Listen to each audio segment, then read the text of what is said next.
Hi, I'm Mary Kopczynski, the CEO of RegAlytics, with your update on this week's 15,489 regulatory alerts, which is a marked drop now that we're making our way past the peak U.S. bill season.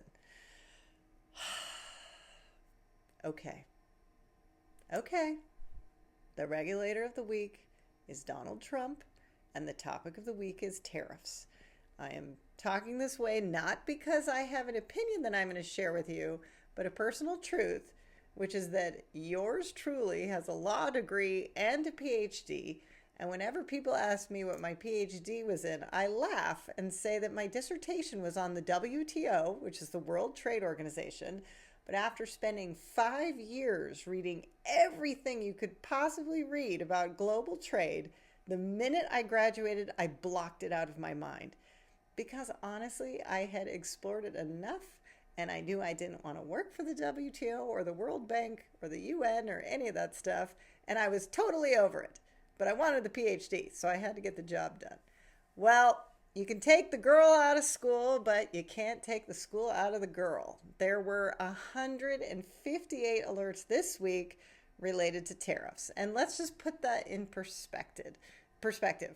On average, there are about 122 alerts related to tariffs per month for the last 5 years. Pretty steady. But March of this year was pretty wild because there were 442 alerts. And for the first week of April alone, to beat the average of the entire month, well, that means this is a heavily trending topic globally. Okay, so what is a tariff? A tariff is a tax, period. No more, no less. I want to buy a sweater for $10. Whatever the tax on that sweater is controlled by the government where I live and the government where the seller lives. Now, please understand, if a manufacturer wants to make a sweater, they have to buy materials with which to make the sweater and then pay for whatever labor or technology or cost it has to assemble the materials into a sweater. So if they're importing cotton to make the sweater and there are taxes on the cotton, either from their government or from the government of the seller of the cotton, they just figure it into the cost of the materials to make the sweater. And it's pretty straightforward. So who pays for it? Well, the buyer of the sweater pays for it. And they pay for the government taxes on both sides. So in the executive order from President Trump, which I read from top to bottom, it clearly outlines the case for why the president is raising tariffs on goods into the United States. And the history as set forth in there is actually accurate. And I'm going to quote this here, so understand. For decades starting in 1934, U.S. trade policy has been organized around the principle of reciprocity. The Congress directed the president to secure reduced reciprocal tariff rates from key trading partners, first through bilateral trade agreements, and that means like one-on-one, one country to one country, and later under the auspices of the global trading system. I'm not going to overburden you with the history, but these one-off agreements turned into a group of agreements called the GATT, and then finally, in 1995, the World Trade Organization was created where members could settle their trade disputes with each other. And those trade disputes were the subject of my dissertation. The WTO is one of the only places in the world where countries can really sue each other for breaking the agreed upon membership laws of the WTO. And my dissertation simply asked, if you bring about a dispute in the WTO, are you more likely to win if you have more money? And turns out it's actually the opposite. It's small countries who have no other recourse but the WTO to complain that typically the US, the EU, Japan, or Canada are screwing them. It's always those four. They're the big four. They're constantly being sued by the WTO.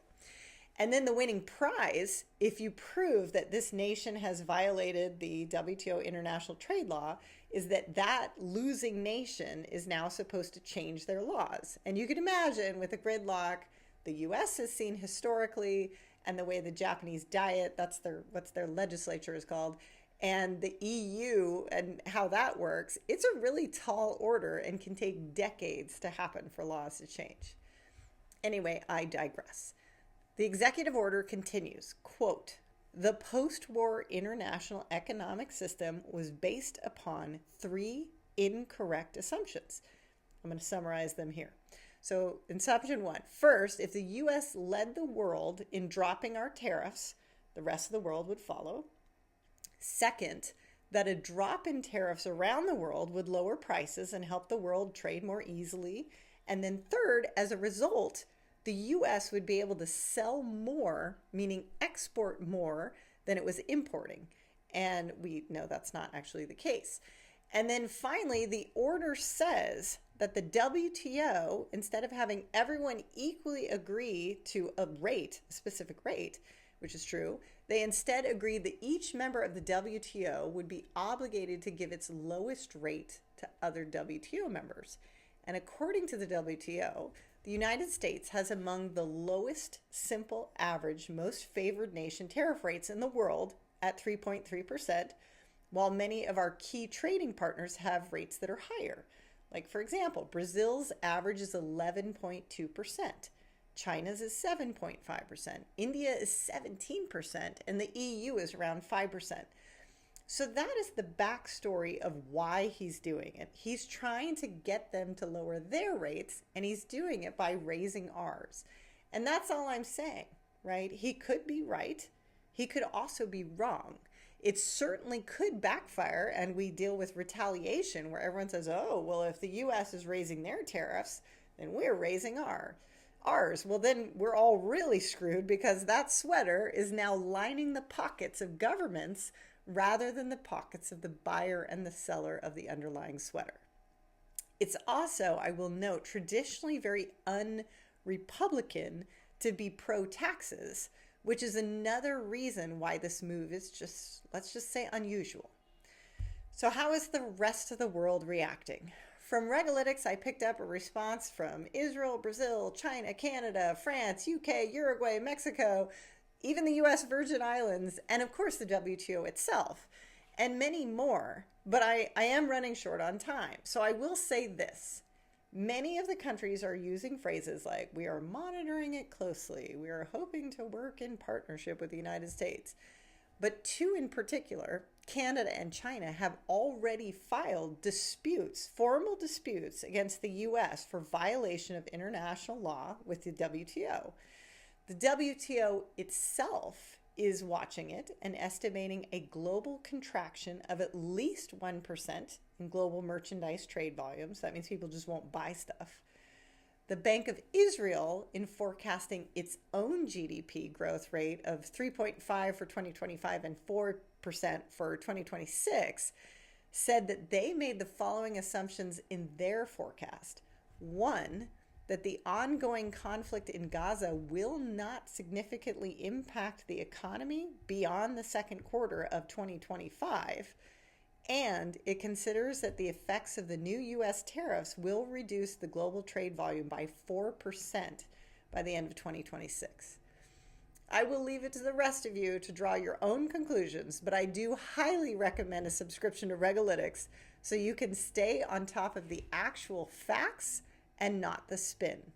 And that's it this week for RegAlytics. We have the global supply chain of the world's regulatory alerts in one very easy to use place.